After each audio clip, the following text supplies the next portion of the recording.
CCC in Gujarati. Unit 5.3.1 Concept of Internet. Topic 1.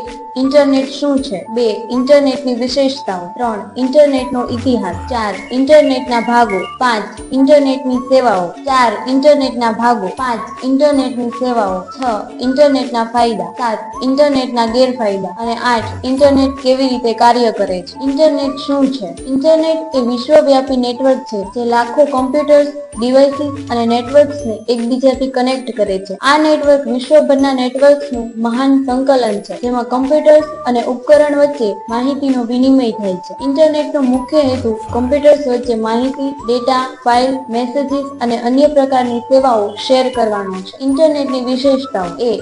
વિશ્વવ્યાપી connectivity. Internet આખા વિશ્વમાં ફેલાયેલું છે અને તે વિશ્વના દરેક નેટવર્કને જોડે છે, જેનો અર્થ એ છે કે ઇન્ટરનેટ દ્વારા કોઈ પણ બે વિભિન્ન સ્થાનના યુઝર્સ માહિતીનો વિનિમય કરી શકે છે. બી. જોડાણ માટે ઉપકરણની વિવિધતા. કોમ્પ્યુટર, સ્માર્ટફોન, ટેબ્લેટ વગેરે ઇન્ટરનેટથી જોડાઈ શકે છે. સી. વિવિધ સેવામાં એક્સેસ. ઇન્ટરનેટ પર યુઝર્સને web browsing, email, social media, online gaming, e-commerce, online શીખવા જેવી અનેક સુવિધાઓ ઉપલબ્ધ છે. ડી. માહિતીનો સરવાળો. ઇન્ટરનેટ પર બધી માહિતી ડિજિટલ ફોર્મમાં હોવાથી આ માધ્યમથી માહિતીની વહેંચણી સરળ અને ઝડપથી શક્ય બને છે. ઈ. જાહેર અને private network. Internet public network તરીકે કામ કરે છે જે દરેક વ્યક્તિ માટે ઉપલબ્ધ છે, તેમજ કંપની માટે પ્રાઇવેટ નેટવર્ક્સ પણ બનાવી શકાય છે. ઇન્ટરનેટનો ઇતિહાસ. ઇન્ટરનેટનો ઉદ્ભવ 1960ના દાયકામાં એડવાન્સ્ડ રિસર્ચ પ્રોજેક્ટ એજન્સી નેટવર્કના રૂપમાં થયો, જે યુએસ ડિપાર્ટમેન્ટ ઓફ ડિફેન્સે બનાવ્યું હતું. પ્રારંભિક દિવસે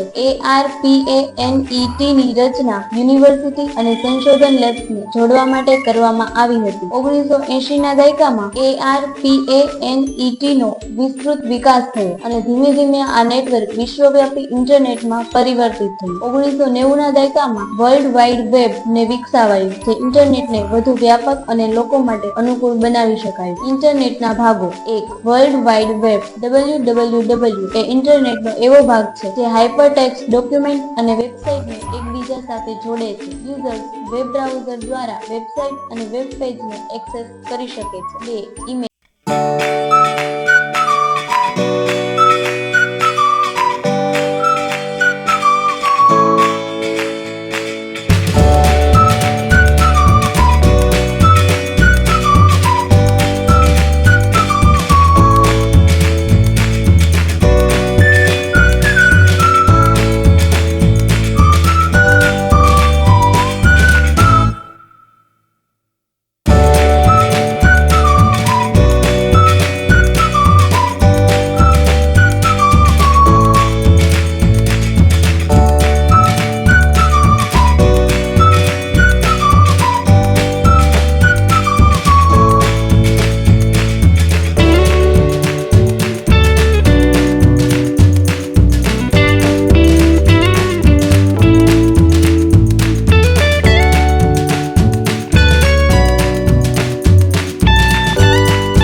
અને ઇન્ટરેક્ટિવ કન્ટેન્ટને સપોર્ટ કરે છે, જે યુઝર્સને મલ્ટીમીડિયા અનુભવ પૂરો પાડે છે. ડી. પ્રવૃત્તિઓમાં મશીનરીકરણ. ઇન્ટરનેટ ઓટોમેટેડ સિસ્ટમ અને સેવા પૂરી પાડે છે, જેમ કે ઈ-ટિકિટ બુકિંગ, ઓનલાઈન બેન્કિંગ વગેરે. ઈ. શિક્ષણમાં સહાય. ઇન્ટરનેટ દ્વારા બાળકો અને વિદ્યાર્થીઓ વિવિધ વિષયમાં વિડીયો, લાઈવ ક્લાસીસ અને સ્ટડી મટીરિયલ એક્સેસ કરી શકે છે. ઇન્ટરનેટના ગેરફાયદા. એ. સિક્યોરિટી જોખમ. ઇન્ટરનેટ પર માહિતી શેર કરવાથી હેકિંગ, ફિશિંગ અને મેલવેર જેવી સમસ્યાનું જોખમ જોખમ રહે છે. બી. ડેટાની પ્રાઇવસી. ઇન્ટરનેટ પર વ્યક્તિગત માહિતી વહેંચવાથી તે લીક થઈ શકે છે અને અનધિકૃત હાથે પહોંચી શકે છે. સી. સમયનો બગાડ. ઇન્ટરનેટનો અયોગ્ય ઉપયોગ સમયનો બગાડ અને મનોરંજક પ્રવૃત્તિમાં વ્યસ્ત રાખી શકે છે. ડી. અનિચ્છનીય કન્ટેન્ટ. ઇન્ટરનેટ પર અશ્લીલતા, હિંસા અને ખોટા સમાચાર જેવી બિનમૂલ્યવાન માહિતીનો ભય રહે છે. ઇન્ટરનેટ કેવી રીતે કાર્ય કરે છે? Internet protocol IP. ઇન્ટરનેટ પર કમ્પ્યુટર્સ અને ડિવાઇસીસ વચ્ચે ડેટા અને માહિતીનું વહન આઈપી પ્રોટોકોલ દ્વારા થાય છે. Thank you.